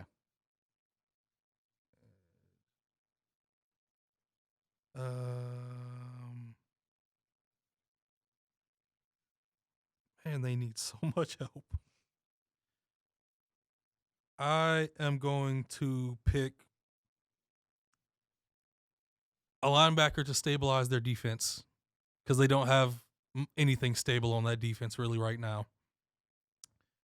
Jeremiah Owusu-Koramoah. Dang it. Now I got to figure out From who Notre Cleveland's Dame. taking. You got Trevor Lawrence. He has good enough young pieces around him right now. I'm sure that O-line still needs work, but yeah, they'll have to figure it out later in the draft. That defense isn't good right now. Mm-hmm. And they only have like 1 or 2 young pieces that they kept and didn't trade. They drafted a corner last year. Didn't they? I think they drafted a corner out of Florida last year. I believe so. I think so, yeah. So now you get a linebacker that can be the leader of the defense, hopefully in a year or 2, out of Notre Dame. a guy that's super athletic. He's only 6'1", 215, but he gets all over the place. He goes sideline to sideline making plays. Jeremiah out of Notre Dame to help that defense. Okay. Like I said, that throws off what I was going to do for Cleveland. So my pick for What do you do Jacksonville, with it? Okay. I was going to take Rondell Moore Oh, okay. for the reverse of exactly what you said, but for the reverse reason. Their defense needs a lot of help. Yeah. So let's just keep solidifying their offense, similar to how I've said with the Lions, where it's like when you're going to draft one side of the ball, let's just stick to that for a little bit, at least the first rounds. Use your better picks for one side of the ball, and then later you can try to get some defensive pieces, take some swings. I Because they're think going to be up higher in the draft next year as well. I think since Trevor was the number 1 pick, he's the stabilizer for what your offense is right now. So I don't think you need to just keep going even farther for that offense Yeah, because the defense needs so much help. right. You need a guy like Jeremiah Owusu-Koramoah to somewhat try to stabilize that linebacking core. Yeah. And make some plays and not have just offenses running over you nonstop. Yeah, and I still do get, I understand Yeah. that line of thinking as well. Okay, so we got to move on to Cleveland. I got 2 ideas here. This is a franchise that's coming off their best run in years. They look really good right now. But Who did they just sign? there are still some things they could pick up. Who did they just sign? They have Myles Garrett and Jadeveon Clowney. Davian Yeah. Clowney. That's who it is. Their defense is really solid. They got 2 corners. They got Greedy Williams and Denzel Ward. Mm-hmm. This may not be a defensive problem. What you thinking? What are you thinking? I'm having a lot of trouble because there's some guys that I'm seeing on the defensive side of the ball that are quite good, Yeah. that are still out there. And I don't know if I want to go, like, where I would go on the offensive side. I mean, you could go lineman here. I think I know who I'd pick, but I'm going to let you go.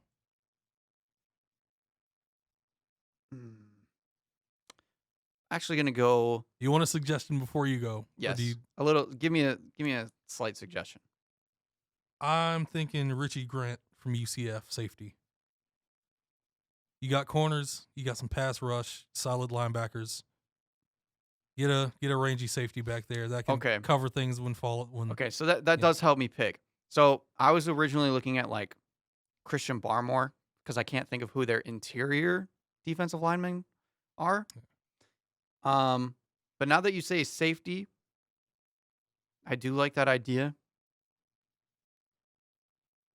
Trevon Moehrig, TCU. got ranked at the top. We're going to go with the top ranked safety. I like that a little bit more. Like you said, they do have guys that give you a ton of pressure, so they don't need necessarily a guy like Barmore, even though I think he'll be really good. I think you solidify your other parts of the defense. Yeah, I like that. Okay. Now, the other picks that I'm going to do in a row here, I should have an easier time. So, with the 27th pick, the Baltimore Ravens on the clock. I know who I'd pick here. They're a good team. They're a very good team. You know where they need help, Joey. You know what they need. You just got to pick one. I know. There are options. And the one that I'm There are going with, several options. I'm going to go with Terrace Marshall Jr. Bravo, sir.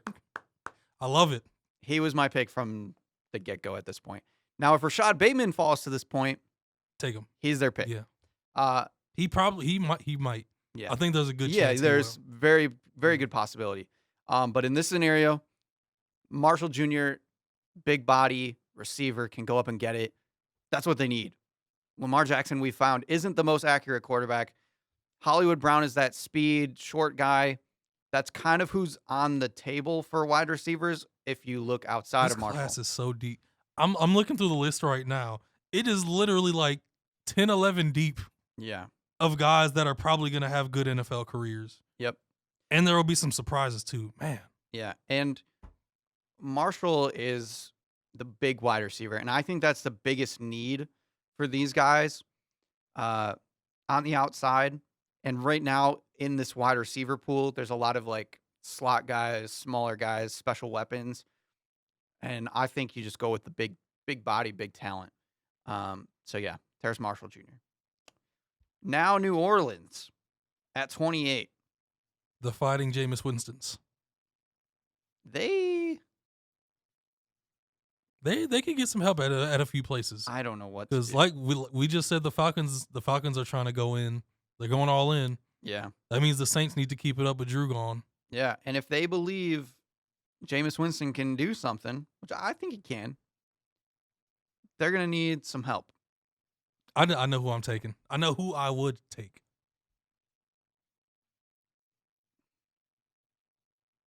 They have good pressure on the quarterback. Yeah.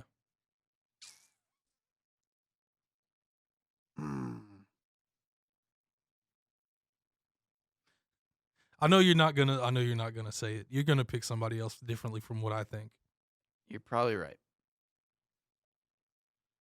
Oh man, I'm almost drawing a blank on what I want to do. Let's go.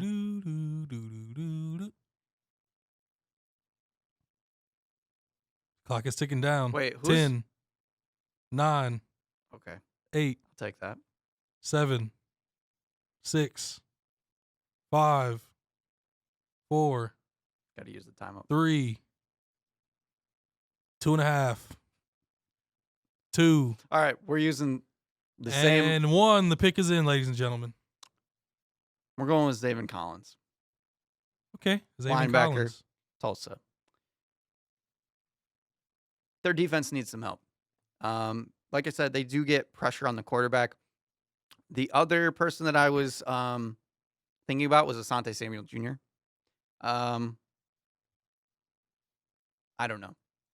That's 100%. I don't necessarily know what New Orleans is looking for. Nico Collins has shown up on a couple mock drafts that I've looked at. I think that they need a defensive piece before offense necessarily, but they could take like a Rondale Moore here. I think that would fit into their scheme pretty well. Doesn't line up with Jameis Winston necessarily. It's more of a Drew Brees kind of wide receiver. So I don't know. That's where it threw me off. So yeah, I think Nico Collins is kind of a somewhat safe-ish pick. I don't know. Thoughts? I was going to take a receiver, but not Rondale Moore. I'm taking Elijah Moore out of Ole Miss. Okay. Emmanuel Sanders is going to be out soon. I think Elijah Moore slides right in. People don't realize how ridiculously productive he was last year. Mm-hmm. He didn't drop passes. He always got open. When he gets the ball, he's really slippery and elusive. He is a really good, small but really good receiver. He somewhat reminds me of Steve Smith. Yeah. He's just always, even when he doesn't get open, he just figures out a way to make a catch. He's really tough, but he's small, and he's a really good playmaker. Mm-hmm. That's where I would have went with it. All right, you get Green Bay at 29 though, so Green Bay at 29. With the 29th pick in the 2021 NFL Draft, the Green Bay Packers select Rondale Moore from Purdue. Oh man. Because I honestly feel like the Saints might take Elijah Moore. Because it just seems like the natural thing. But yeah, I just have a feeling that Rondale Moore and Aaron Rodgers would have a great connection. Outside of Randall Cobb, hasn't had a slot. he really hasn't had a receiver like Rondale Moore. Yeah. He's so fast and so strong in that small frame. He's really 5'7". Yeah. But his freshman year, put on that tape against Ohio State, the plays he made, swing pass out of the backfield, run 10 yards, break through 2 tackles from a corner and a safety and take it 50. His explosiveness is at the top of this draft, honestly, when it comes to receivers. His vertical is ridiculous, 4.3 speed. He's an overall just ridiculous athlete. Now, How good of a overall receiver will he be? That's a question. Right. I like how he's a good route runner. Not great. He could become great. He has good hands. Plug him into Green Bay. I think he's a playmaker from the jump. Rondale Moore. Yeah, I like that pick. Yeah, I mean, Aaron Rodgers has really, he's used to having a big guy. Greg Jennings, Jordy Nelson. I mean, even Devontae Adams, as he's not as big, but he's kind of a route runner. He's a true number one. Yeah, he's a route runner guy. Crazy touchdowns. So to have Rondale Moore running underneath that, it seems like a really good pairing. I like that. Okay, with the last pick of the first round, and then I think to close out, we'll kind of talk about maybe the Lions.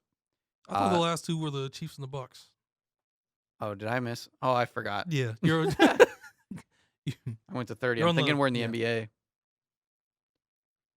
My bad. Okay, so anyway, Buffalo Bills on the clock. And they could go defense here. They could solidify their defense a little bit. Obviously, Josh Allen just went crazy last year. Stephon Diggs was the perfect receiver to go along with him. They got Gabriel Davis as a nice number 2. They got Cole Beasley underneath. They got good weapons. Their team is overall just really good. They're built for making more runs in the next few years. Yep. But I know who I'd take. So you can solidify their defense because their defense is good. It has a couple holes here and there, but overall, like their line is good. Their secondary is not too bad. And unfortunately, this feels really bad. Like just thinking in the grand scheme of things, because they've had to do this a couple times. But I think Buffalo has to go Travis Etienne, running back. That's exactly who I had. Yeah, because their running backs haven't worked out. Well, Zach Moss is okay.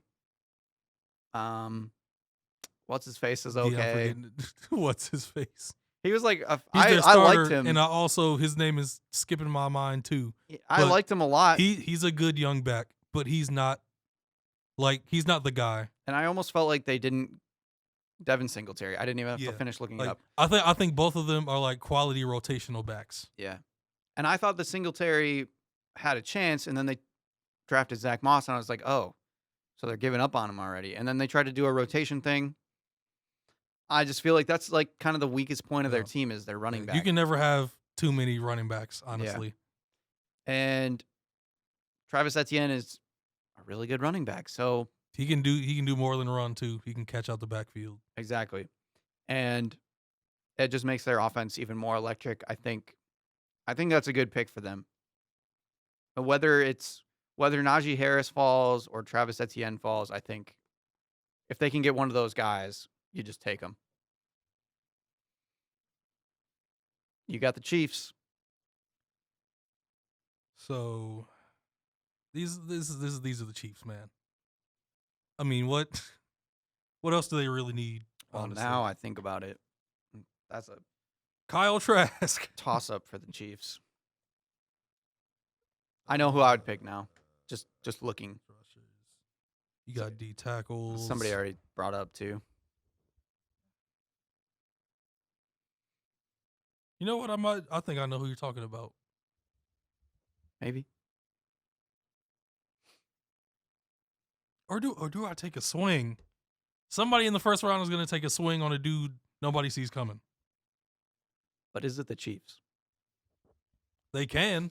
Why not? Based on raw talent. No, I'm not going to take the swing. I'm going to just go Christian Barmore. Yeah. That's who I was. Yeah.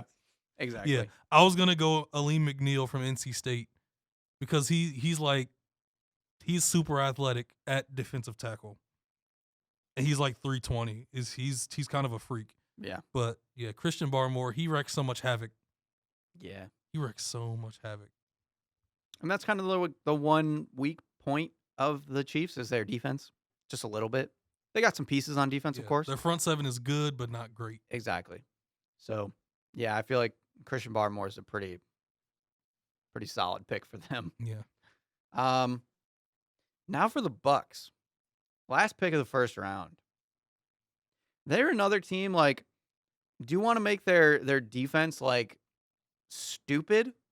Or do you want to make... They just brought everybody back. Do you want to They make... literally signed Exactly. everybody. Do you want to make their defense so dumb that nobody would want to play them? Or do you want to make their offense so dumb that nobody wants to play them?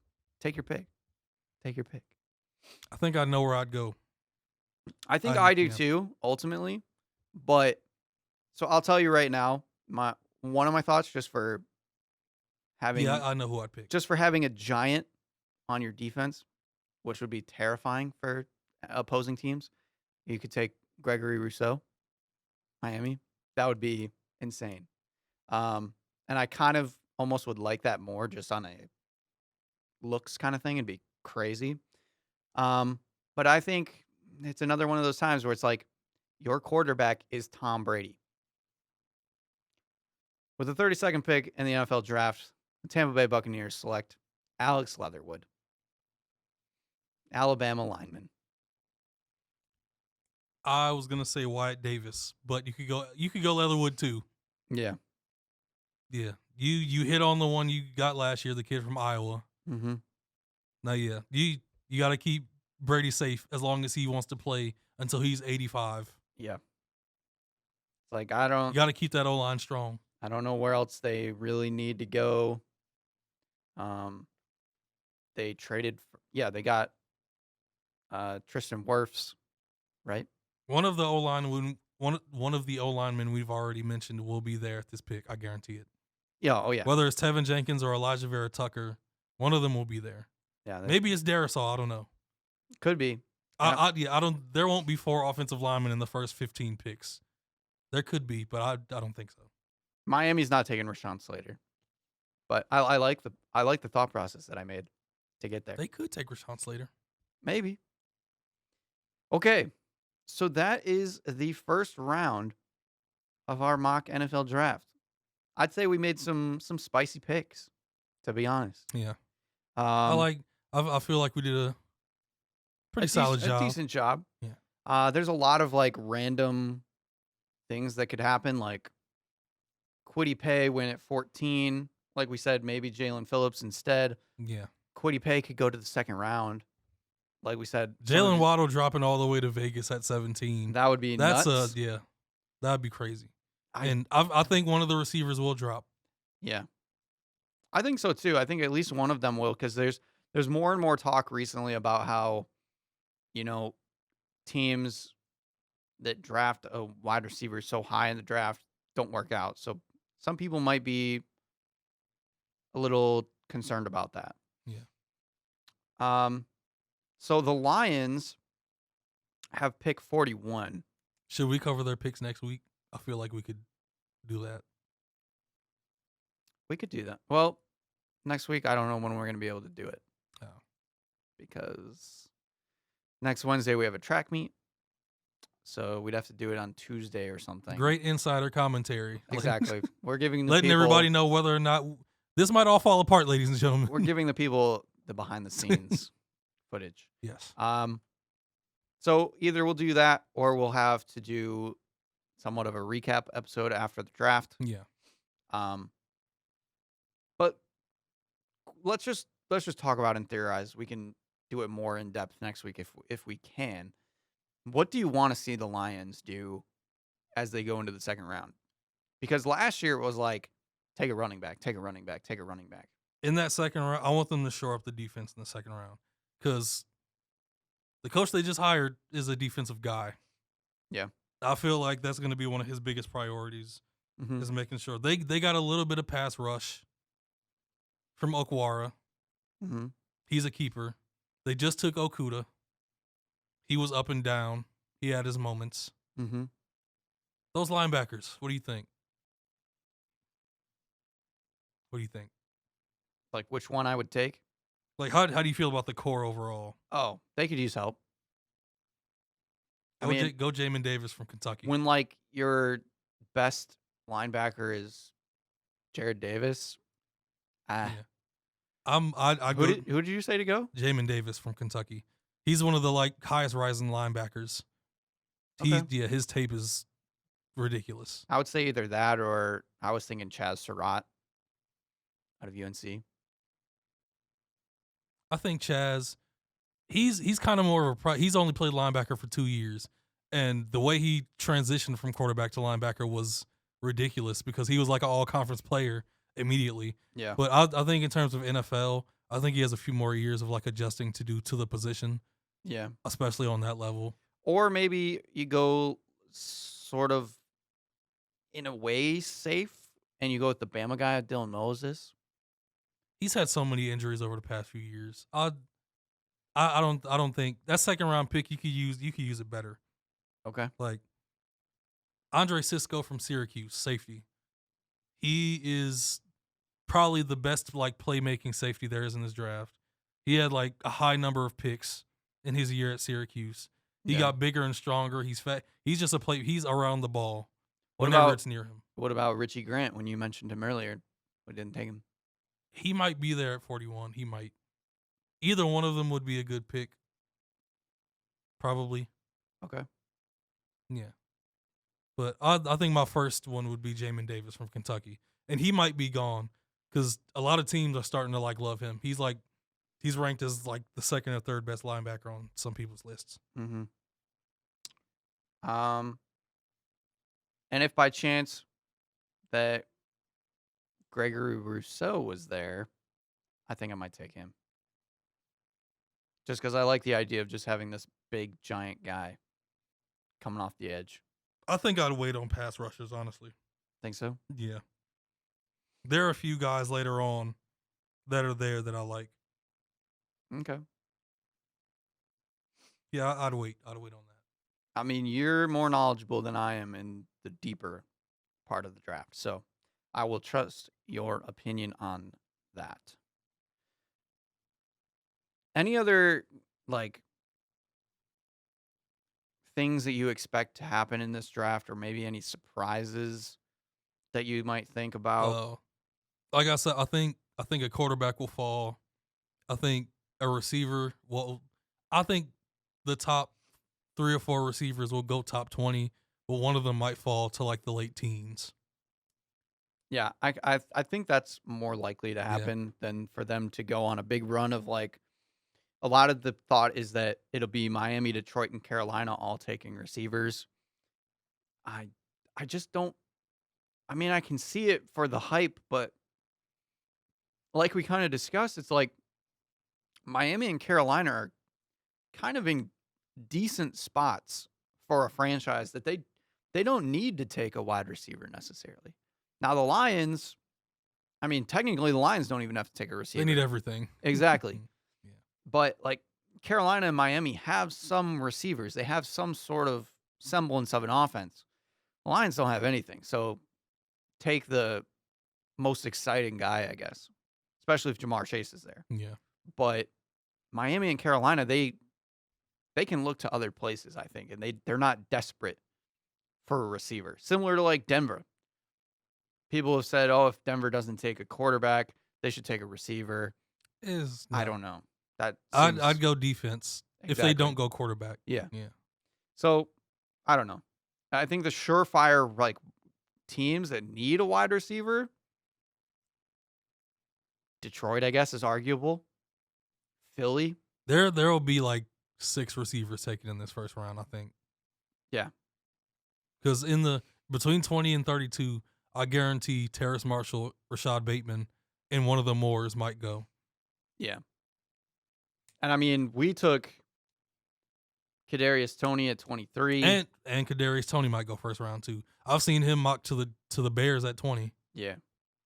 So there's again, wide receiver class is insane this year. We haven't even talked about Nico Collins out of Michigan. No, he's a late. Who is a 6'4" monster. He's a late round yeah. possible steal. Yeah, I think he's going 3rd or 4th, honestly. Do you? Okay. I mean, there's guys He could go 2nd. we didn't talk about Dwayne Eskridge out of Western. Michigan. Pure speed. He's another one of those kind of little slot guys, Yeah. but I think he'll go later. but he's got a Yeah. lot of potential. Yeah. We didn't take. Yeah, we ended up not taking Elijah Moore in the first round of this one. He could go. Like, yeah, there's a lot of good options. Yeah. Receiver is pretty stacked. Yeah. So anybody that needs a receiver, they can get one if they really wanted to in the first round. Because I think the teams that like really need receiver, they're gonna get them. It may not be your top choice, but you're gonna There are get a options all solid. over You're the gonna get a place, solid yeah. one no matter what you do. But yeah, like I said, I just want the Lions to kind of pick one side of the ball and stick to it. That's just my line of thinking, even if it may be not entirely correct. But if they do, I guess in that scenario, if they took Jamar Chase, well, if we're saying that one of the linemen falls, I would like the Lions to take Jamar Chase and then into one of those linemen that fell. That Also, yeah, there are going to be a few teams that trade up and trade back. So, yeah, yeah, it's there'll going be to be some all over movement. the place. And as always, there will be two or three players that nobody expects to go first round. Mm-hmm. Yeah, I'm totally not opposed to the Lions trading down, getting more picks. Again, the draft is deep, so if they move down, what was the one that I saw today? I saw them moving back to 12 in one of them. Yeah, I think that's one that's been popular. So if they move down to 12 and then got some other pick somewhere. Or they move back to 15 with the Patriots move up. I've seen that too. Okay. Yeah, and then at that point, you can still take a wide receiver or a lineman. Because like we said, there's a chance that Rashaan Slater could even fall that far to 15. I don't think it's as likely now. But you could take like Vera Tucker or something like that as well. Yeah. Or you just take the receiver that falls that we think might happen. There's a ton of options. And next week is the draft. I'm excited. You excited? I think this is the most excited I've been about a draft in a while. Because just the thought of 5 quarterbacks going top 10 is insane. Yeah. Like 5 quarterbacks going top 10, a ridiculously deep receiver class. I was going to say there could be, if you wanted to randomly count Kyle Pitts as a receiver, well, just a receiver, Yeah.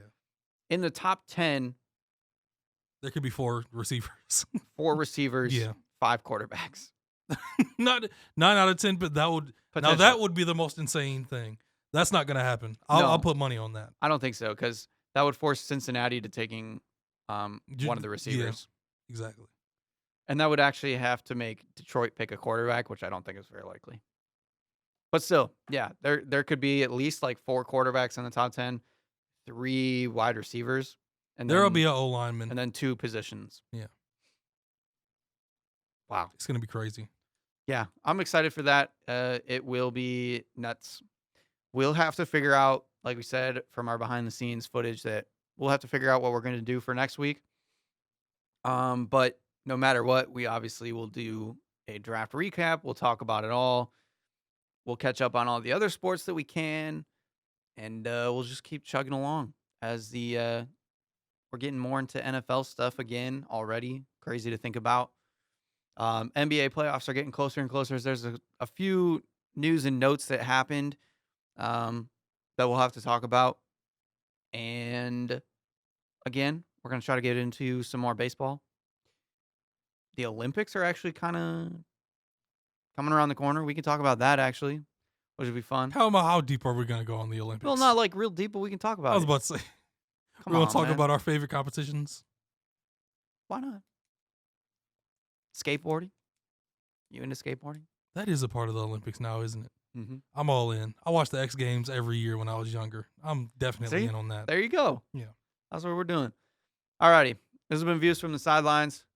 Long episode today, but, with the mock draft, that's kind of what we have to do sometimes.